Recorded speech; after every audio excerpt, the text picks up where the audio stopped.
Hello बच्चों, let's read the question. The question says, study the following statement and select the correct description of botanical garden. So यहाँ पे question के अंदर हमें कुछ statement given है और हमें बताना है इनमें से कौन सी स्टेटमेंट के अंदर हमें बोटानिकल गार्डन के बारे में करेक्ट इन्फॉर्मेशन गिवन है। So हमारा क्वेश्चन स्टार्ट करते हैं। सबसे पहले हम क्वेश्चन को सॉल्व करने का की कॉन्सेप्ट देखेंगे। की कॉन्सेप्ट, सो क्वेश्चन को सॉल्व करने का की कॉन्सेप्ट क्या है हमारा, कि हमें बोटानिकल गार्डन्स के बारे में पता होना चाहिए। ओके, बोटानिकल गार्डन, अगर हमें पता है कि बोटानिकल गार्डन क्या होते हैं तो हम हमारे क्वेश्चन को इजीली सॉल्व कर सकते हैं। अगर हम बोटानिकल गार्डन की बात करें तो बोटानिकल गार्डन बेसिकली हमारे लिए किस तरीके से यूज करते हैं, हम इनको we use as a taxonomic aid. किस तरीके से यूज करा जाता है, इनको एक टेक्सोनोमिक एड के तरीके से यूज करा जाता है। टेक्सोनोमिक एड क्या होती है, कोई भी ऐसा डिवाइस जो हमें किसी भी ऑर्गेनिज्म की, किसी भी प्लांट की, किसी भी ऑर्गेन मतलब कोई भी लिविंग बीइंग के टेक्सोनॉमी करने में हेल्प करे। दैट मींस उसके आइडेंटिफिकेशन में, उसको डिस्क्रिप्शन करने में, उसकी क्लासिफिकेशन में, उसकी नेमिंग में अगर कोई भी चीज हमारी हेल्प कर रही है, aid is basically device, help कर रही है तो हम उसको क्या कहते हैं, that this is a taxonomic aid. अब बोटानिकल गार्डन में यहाँ पे क्या पॉइंट होता है कि बोटानिकल गार्डन एक गार्डन है नॉर्मल सा, जिसके अंदर जो पॉइंट ध्यान देना होता है, ये बेसिकली कलेक्शन होता है। ठीक है, this is a collection and collection, cultivation and display of wide range of plants. ठीक है, यहाँ पे काफी सारे प्लांट को कलेक्ट करके रखा गया, काफी को यहाँ पे कल्टीवेशन करा जाता है और काफी को यहाँ पे डिस्प्ले के तरीके से देखने के पर्पज से यहाँ पे जो है प्रेजेंट होती है। और वाइड रेंज ऑफ प्लांट्स, आपको काफी सारे यहाँ पे प्लांट जो है वो देखने को मिल जाएंगे एक बोटानिकल गार्डन के अंदर।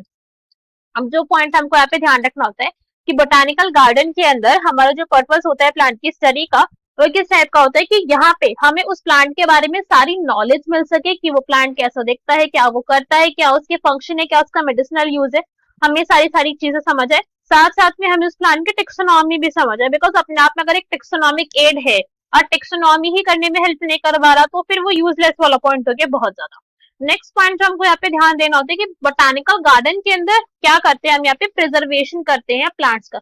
There is preservation of living plants. मैंने स्पेसिफिकली लिविंग क्यों यहाँ पे मेंशन करा है, बिकॉज डेड प्लांट्स की भी प्रिजर्वेशन करी जाती है और उसको हम कहते हैं हर्बेरियम। अभी इसको थोड़ी देर में डिस्कस करेंगे। ठीक है, प्रिजर्वेशन ऑफ लिविंग प्लांट, और यहाँ पे जो प्रिजर्वेशन होती है वो कैसी होती है, बेस्ड ऑन XC2 मेथड। कौन सा मेथड यूज कर रहे हैं हम, मेथड यूज कर रहे हैं XC2 मेथड।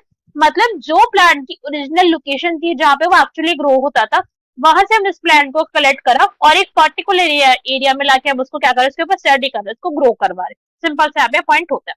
अगर हमें एक एग्जांपल है बोटानिकल गार्डन का, विच इज वेरी कॉमन और बहुत इंपॉर्टेंट एग्जांपल है, that is royal botanical garden. Royal botanical garden Q के अंदर प्रेजेंट है, इंग्लैंड में बोटानिकल गार्डन, और ये one of the largest botanical garden है। ठीक है, इसके बारे में आपको याद रखना चाहिए, ज्यादातर क्वेश्चंस में ये पूछा जाता है कई बार। So this is the case. अब ऑप्शन रीड करते हैं हमारा, देखेंगे कौन सा करेक्ट आंसर होगा हमारा। First is plant species are grown for identification purpose. बिल्कुल ठीक है, बिकॉज आइडेंटिफिकेशन पर्पस जो है हमारा वो टेक्सोनॉमी के अंदर आता है। सो this is correct. Labelling of each plant consist of its botanical name and scientific name and it's family. ये भी ठीक है, बिकॉज हम करते हैं ऐसा कि अगर हमें पता ही नहीं चलेगा, नॉलेज चाहिए ना हमें, तो नॉलेज के अंदर सारी चीजें इंक्लूड करी जाती है। Next is specimens are preserved in jars container. ये गलत हो गया, स्पेसिमेंस नहीं है हमारे पास, यहाँ पे लिविंग प्लांट है, स्पेसिमेंस नहीं है। यहाँ पर अगर स्पेसिमेंस होते हैं तो या तो वो म्यूजियम होता है, या फिर अगर हम प्लांट्स की बात करें तो हम हर्बेरियम शीट्स यूज करते हैं प्रिजर्वेशन के लिए, जिसके अंदर हम डेड प्लांट यूज कर रहे हैं। Okay, next it is a type of store house which contains dried pressed and pressed plant species on the sheets. नहीं, यही गलत हो गया, यही हमारी herbarium, actually this is herbarium, जिसके अंदर हम प्लांट को क्या कर रहे हैं, प्रिजर्व करते, शीट्स के ऊपर प्रिजर्व करके रखते हैं। Next plant species contain a labelling of information about date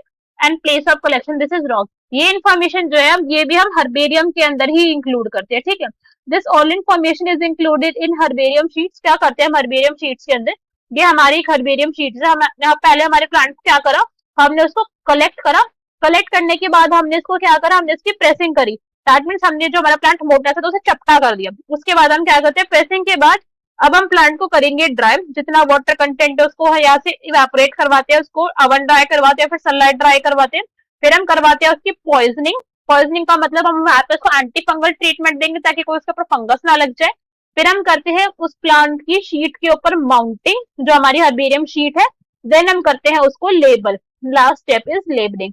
ठीक है। तो ये जो लास्ट में हमारी हर्बेरियम शीट प्रेजेंट होगी आएगी हमारे पास, उसमें ऐसे प्लांट प्रेजेंट है हमारा, दिस इज अ प्लांट, और यहाँ पे हमारे लेबल होता है जिसमें सब चीजें मेंशन करते हैं कि कौन उसका कलेक्टेड था, कब डेट पे कलेक्ट हुआ, क्या इसकी प्लेस थी, लोकेशन की, और क्या इसका साइंटिफिक नेम है, क्या कॉमन नेम है, क्या इसकी फैमिली है, क्या इसके मेडिसिनल यूज है, ये सारी चीजें वहां पे ऐड करी जाती है।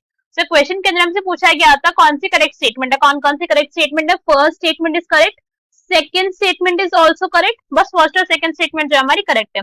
सो क्वेश्चन का correct answer will be option number A, that is first and second only. I hope you understood the explanation well. Best of luck. Thank you.